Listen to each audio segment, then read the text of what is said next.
किसी अनुक्रम का nवां पद हमारे पास दिया हुआ है, nवां जो पद दिया हुआ है हमारा an बराबर दिया हुआ है 2n+3 दिया हुआ है और इसके हमें प्रथम 3 पद ज्ञात करने हैं।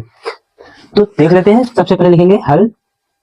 हल में जो दिया है उसको लिख लेंगे। दिया है जो क्या दिया हुआ है nवां पद, तो an दिया हुआ है हमारे पास 2n+3 और हमसे अगले प्रथम 3 पद पूछे जा रहे हैं। तो जो पद पूछे प्रथम 3 पद होंगे, पहला पद, दूसरा पद और तीसरा पद, ये तीनों पद हमसे पूछे जा रहे हैं। तो यहाँ पर जो हम लिखेंगे n के स्थान पर हम लोग 1 लिखेंगे तो हमारा प्रथम पद निकल के तैयार हो जाएगा, 2 लिखेंगे तो हमारा दूसरा पद निकल के आ जाएगा और 3 लिखेंगे तो तीसरा पद निकल के आ जाएगा, है ना। n बराबर 1 2 3 रखने पर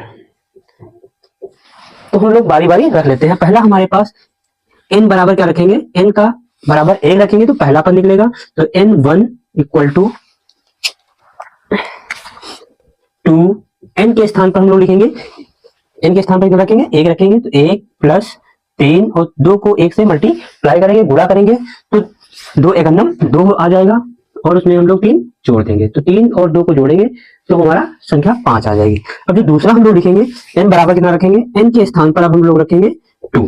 तो यहां से देख लेंगे n के जगह पर कितना रखेंगे 2 रखेंगे बराबर, यहां से फिर देखते हैं कि 2 n के स्थान पर 2+3, ये यहाँ पर 2 n के स्थान पर भी गुणे 2।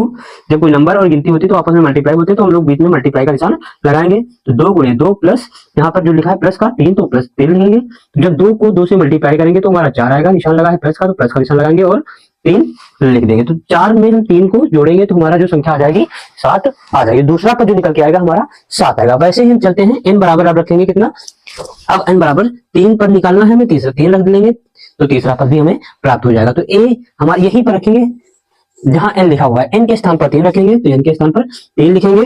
फिर हमारा जो प्राप्त होगा, फिर यहाँ बराबर निशान लगाएंगे, बराबर निशान लगाया 2 लिखा है तो 2 लगाएंगे। फिर n के स्थान पर हम लोग रखेंगे 3 तो 3 रखेंगे और निशान लगा देंगे प्लस का और फिर 3 लिखेंगे। 3 को जब 2 से गुणा करेंगे तो 3 दूनी 6 आएगा और प्लस का निशान लगाएंगे और आगे लिखेंगे 3 जोड़ देंगे। 6 में जब 3 जोड़ेंगे तो हमारा जो आ जाएगा वो 9 आ जाएगा। तो इस तरह से देखते हैं। अतः एपी के हमसे पूछा है प्रथम 3 पद, तो ले लेंगे प्रथम 3 पद बराबर पहला पद जो हमारा है वो हमारा है 5 तो हम पहला पद लेंगे 5। दूसरा पद जो निकल के आया वो हमारा 7 है तो दूसरा पद 7 और जो लास्ट पद तीसरा पद निकला है वो 9 है। यही हमारा